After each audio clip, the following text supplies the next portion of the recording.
What's up, everybody? Welcome to another episode of the PHDJ podcast. This is one of your hosts, Joe Bunn, and that right there is my man, Mike. What's Walter. going on? How are you? I'm good, brother. Thanks for, I was going to say thanks for being here, but it's pretty much our podcast. It kind of has to be. It's kind of an obligation. We should thank our guests for being here. Right, exactly. He's the one who woke up early to get on this. And if you're watching this live, we have brought on another special guest. We are pre-recording this, just a fair warning in case something crazy happens, which seems like every other day now in this country. But we brought on our special guest, one of my favorite people, not just in the DJ industry, but maybe in the world. My man, I don't even need to introduce him as anything but Big Ern. Everybody knows Big Ern. So the crowd's going wild, of course. Thanks for being on, man. Yeah, and so Mike was like, man, I'm going to bring on Todd Powers for the episode before this, and I was like, man, let's just do back-to-back special guest episodes. And I was like, I think I'm going to bring Big Ern with me. And so if you don't know this gentleman, let's kind of start there, Ern. Like, give us the 5-minute how you ended up being a DJ in the first place. I know a little bit about your history. Obviously, you and I have been friends for several years now. Again, another person that's always supported, the DJ booths I've done, the podcasts, the workshops. Yeah, he's got 3 of my booths. I mean, the DJ's Vault. He's just a supporter. He's a friend. And but tell us, walk us back in your history a little bit. You're out in Washington State now, but is that where it all got started? Yeah, I get that question a lot. And first off, though, thank you guys so much for having me on. Man. It's an honor to be here. Mike, happy anniversary. Yeah, yesterday. That was beautiful. Thank you. That. 8 years. Yeah. 8 years.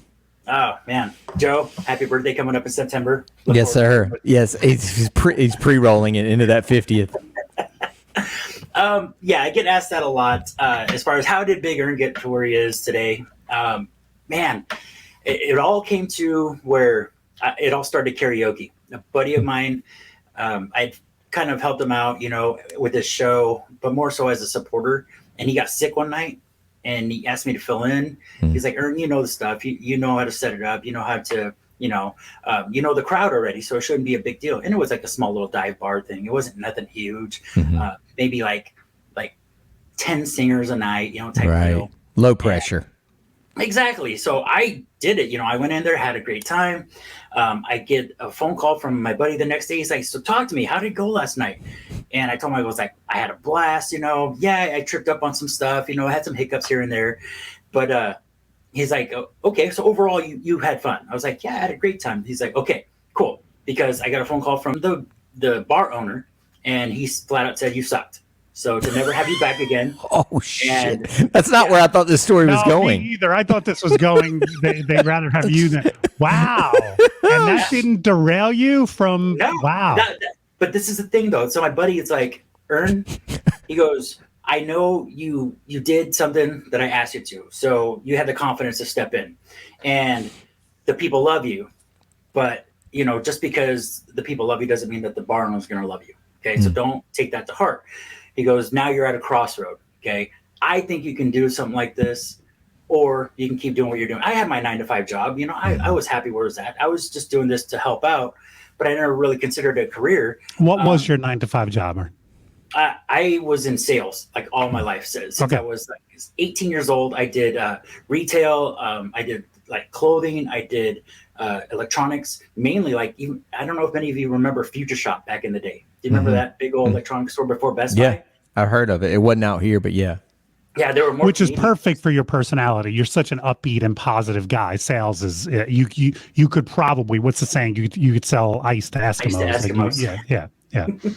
And that was the thing. It's I had more sales background than I did the DJ experience. And so he's like, okay, you just need training is all. If you really want to pursue this, grow. That was it. And that was my okay, I guess I could do that. And I fell in love with it. I really did. And so I started filling in for more shows for him because he couldn't do it as much anymore. And then it turned from me DJing the part-time shows to, hey, Ern, I love what you do doing karaoke. Do you mind doing a wedding out of nowhere, out of the blue? And in my mind, I'm like, there's no fucking way you can do this, Ern. There's no way. And what came out of my mouth from my heart though was like, yeah, I could do that. So I was like, I'm calling. It's a yes man. Yeah. Yeah, exactly. So I started calling up people and was like, hey, how do I do this? How do I do this? How do I do this? And a lot of people that I trusted. And I learned it and I explained to them, this is going to be my first wedding. Are you okay with that? They're like, Ern, just do what you do at those karaoke shows and you'll be fine. That's all we want. We want just people to have fun. We love your energy. That was the thing that people were saying to me a lot, the energy. So I always kept that at a high level. And then I came to the next point where I used up all my vacation time to fill in over the years, let's say 5 years down the road, all my vacation time to do gigs. Shows, yeah.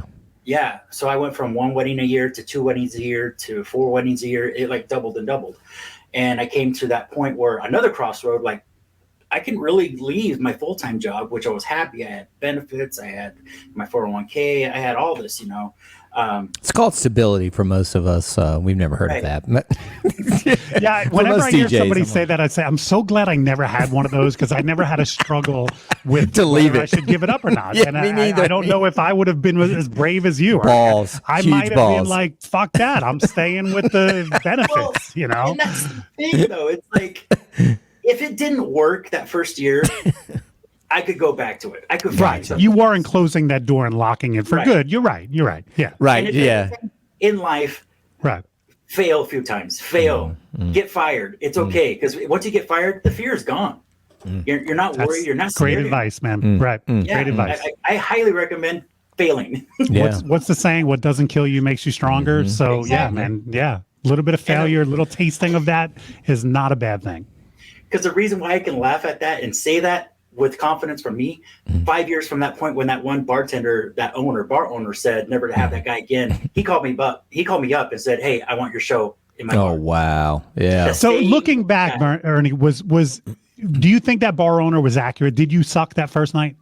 Yes, because I didn't have the skills. Okay? You didn't have the experience. Experience or anything at all. Right. So of course, I'm going to be in a Grand Prix race on a bicycle. Makes no sense, But good for you. And I think this just goes to your positivity. I think most people, if they tried something once and they were told you sucked, they'd go, okay, well, that's not for me. But you said, you're right. I sucked because I wasn't prepared. I trained, but I can do those things and then I won't suck. And I think, God, I've only gotten to know you a little bit, mostly a collective 2 years ago. Your positive energy is so infectious. I love it.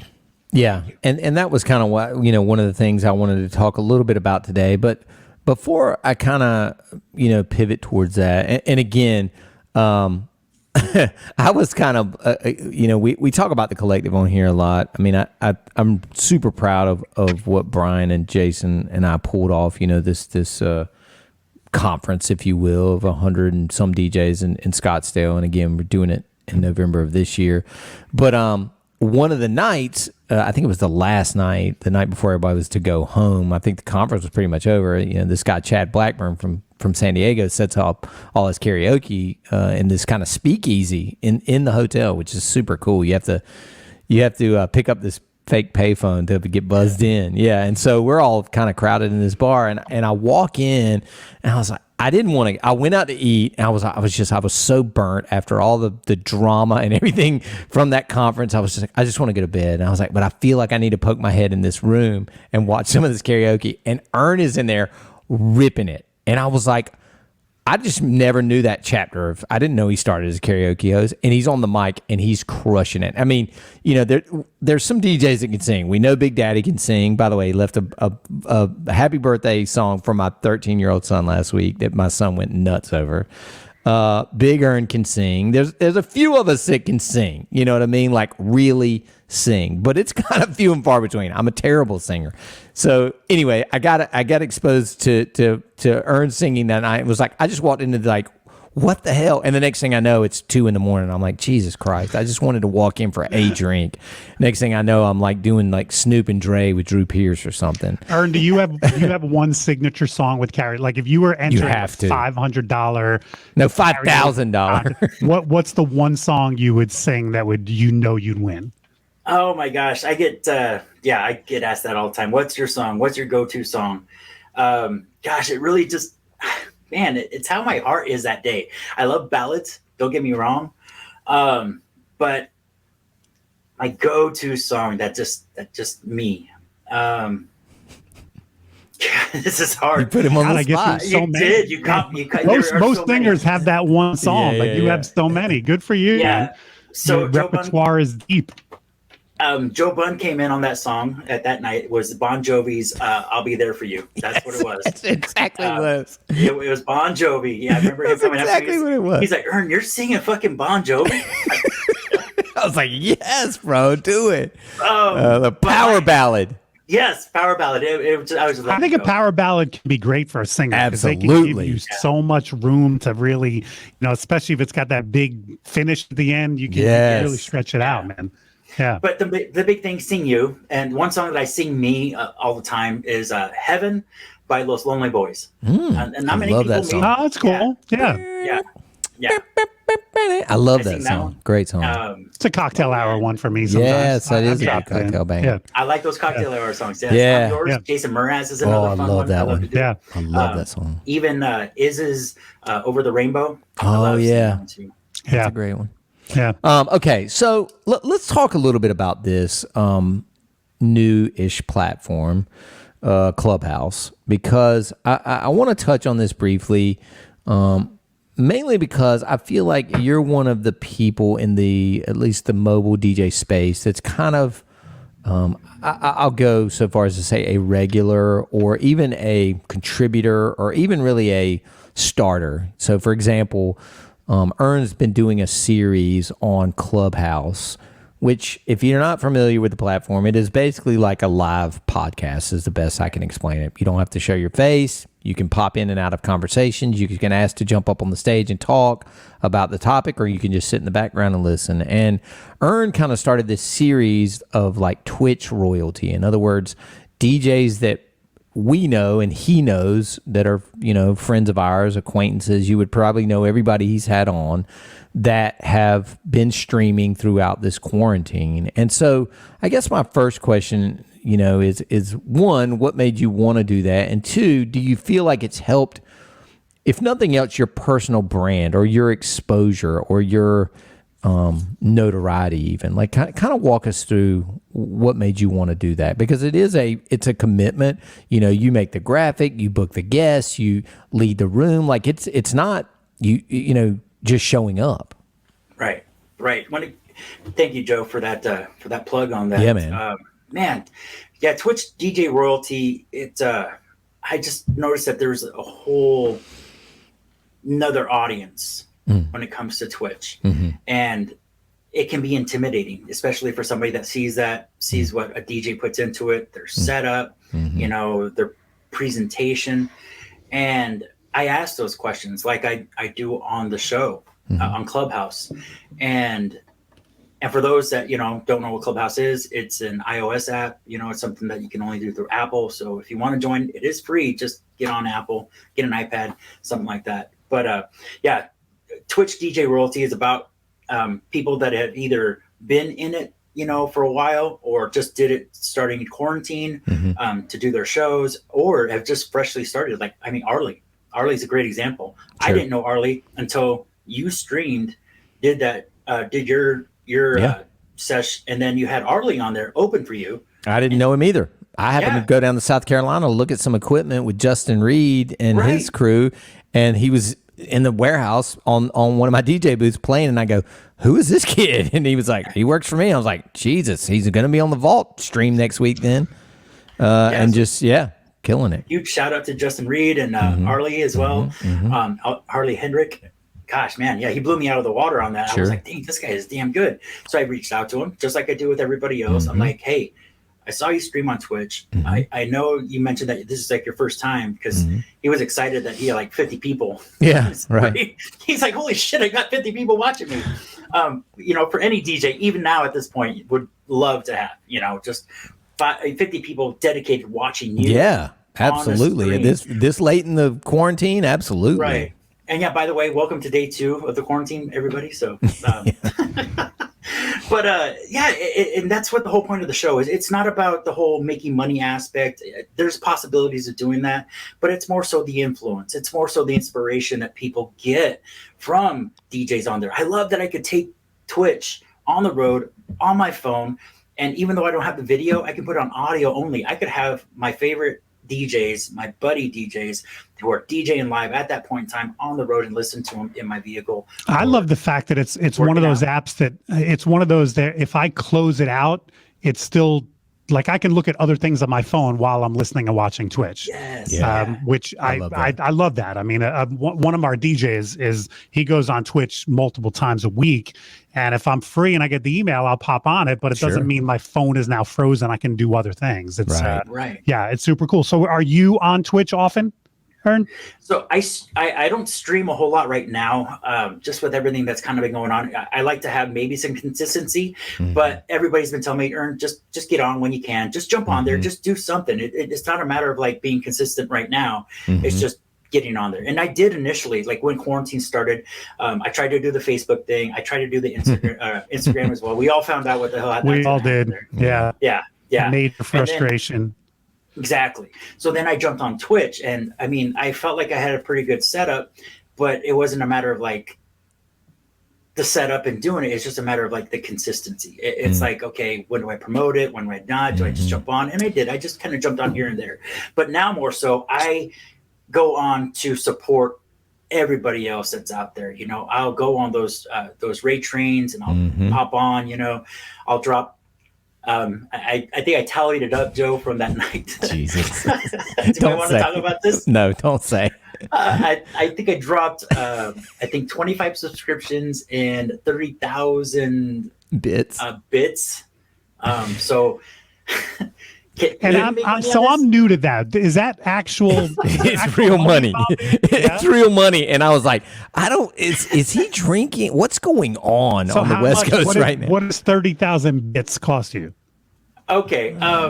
We could do a little math here. It's 300 or 400. Is that right? So for it depends on the bundle of bits you buy. So what you're doing is you're changing your currency. You're changing your dollars into like a cryptocurrency only through Twitch, which are the bits. Okay, so you buy 10,000 bits, and I believe that's like $150. Oh, okay. So 30,000 bits is $450, Ern. I can do that math in my head if that's okay. Wow. And then the subs. So if you're dropping subs, that's $25 for every 5 subs. He's basically telling me that I owe him a check when my Twitch check comes. When my Twitch check comes, he's basically saying I need to Venmo him back about $600 or so. Twitch literally, they banned one card. Yeah. Meaning they suspended one card. So right, Mike, because it's small transactions. So they're going, this guy's had his card stolen. So they shut him down for a while, and he was like, "I'm on another card now." And like, I'm on another card. He went off that night. We had a good night.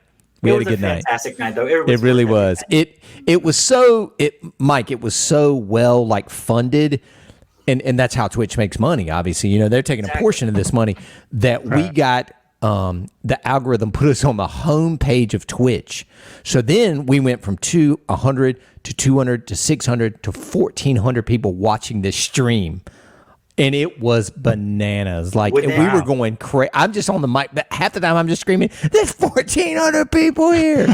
And so then people start texting me. They're like, yo, you're on the homepage of the app. Like, it's like now playing. And so Dom is scrambling in the background because I don't even have my name on the screen or anything. He's like, this is Joe Bunn. This is Joe Bunn stream. Like, it was unbranded. Like, just, I was like, when it started, there's like the recording. I went back and watched it. I'm like, let's get 100 people tonight. It's like, then all of a sudden it was like, yo, there's 1,400 people here.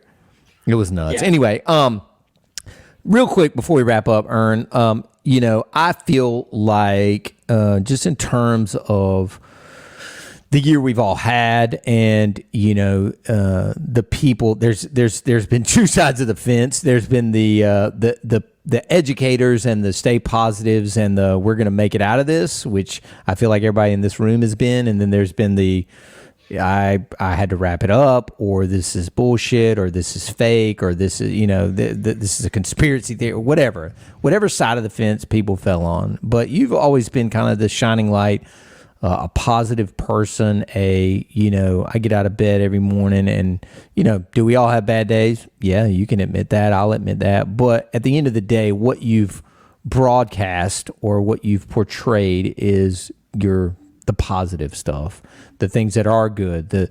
I had you on way early in the on the Vault webinar with some other people about the pivot panel, how you literally were and still are going out, building movie theaters complete with candy and popcorn machines in people's yards, like that kind of stuff, especially early on. Like, I'm talking month one, you're like, dude, this ain't gonna end my shit.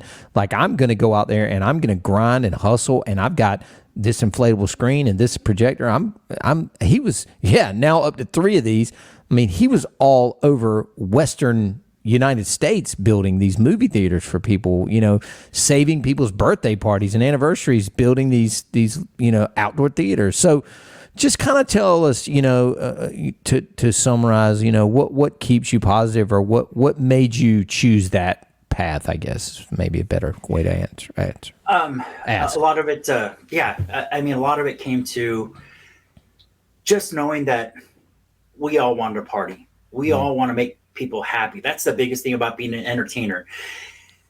We all love what we do when it comes to having an audience, and the biggest thing is that you get creative, but you have all these tools already, and so now you're told what the guidelines are supposed to be, and then you have all this stuff, and you're like, so how can I find that happy balance? How can I find some type of entertainment that's contactless? What can I do? And that was just one of those things. I just, in that 2-week period, I went through like we all did. We cleaned up gear, did an inventory, fixed stuff up, polished stuff up, and then I came across some gear, and I'm like, I could put something together, type deal. And it was just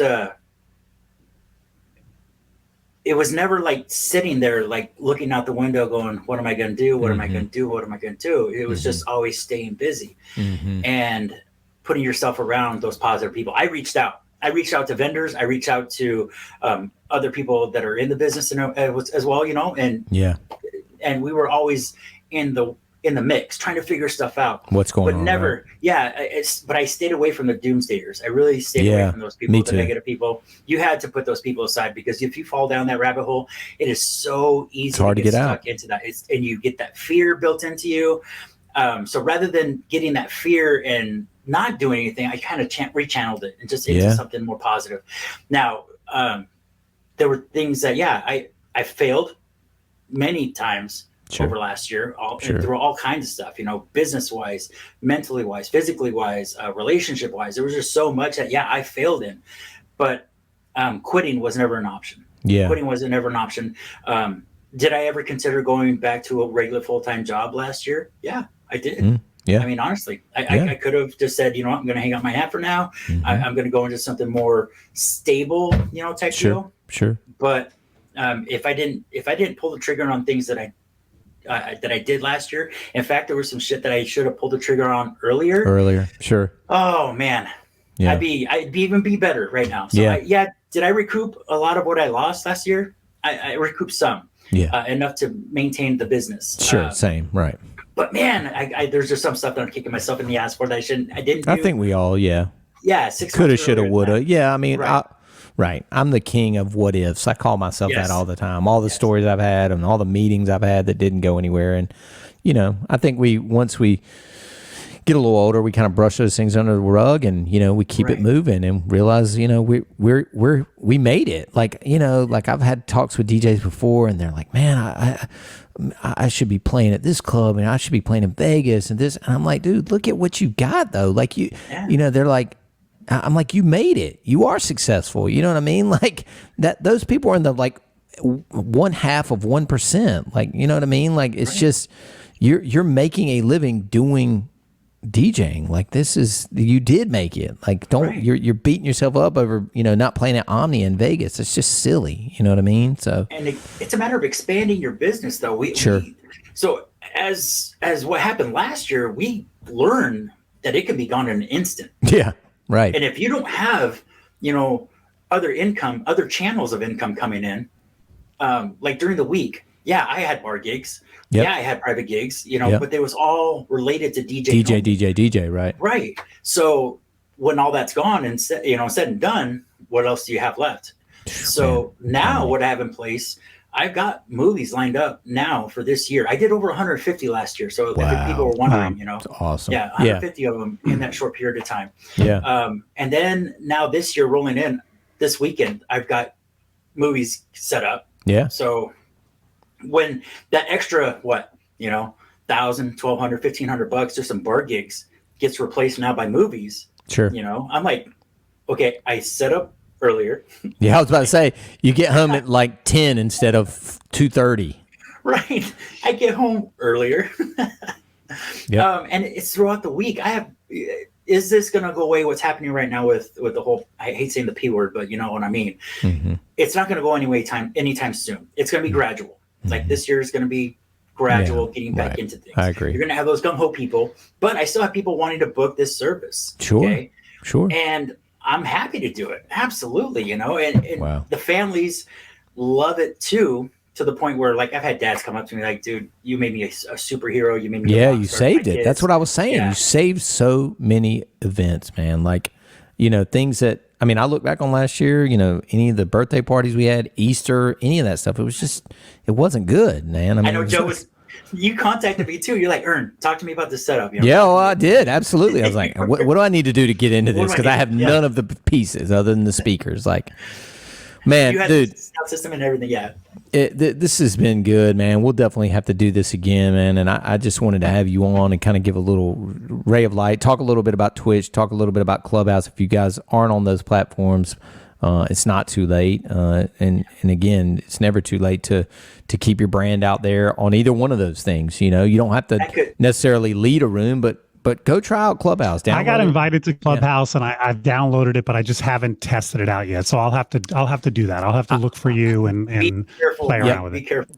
That's what I was about to say. The next thing you know, you could be on there all day, like jumping room to room. I don't really have time for that. I don't either, and that's why I had to turn off the notifications because people would be like, "Ping me, come get in this room," and I'd be like, "Oh, geez, I can't get in that room right now. I'll be sucked into the vortex, and I'm talking for an hour." Right. Especially for people that are talkers or speakers, educators like Mike and I. Like we're just naturally going to be like, "Well, let me add my 2 cents to that." Jeez, I just broke the keyboard. That's my biggest gripe about Clubhouse is that it takes like 30 minutes just to intro the speakers. I'm like, let's just get to the topic. We already know who's here. Yes, I get it. Let's just talk about the topic at hand. But no, there's really good information. There are great people on there that go.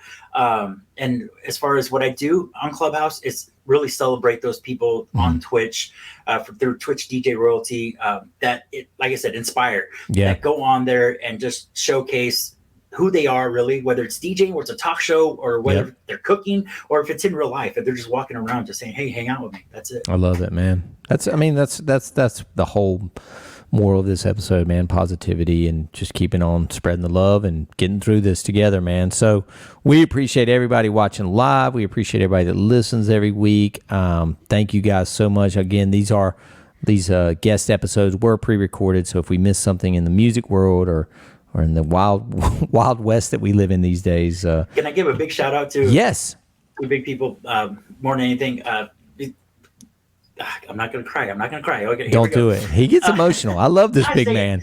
I love within the last year, there's just so much that's gone bad, but there's been so much more that's gone great. I don't want to say good. I want to say great.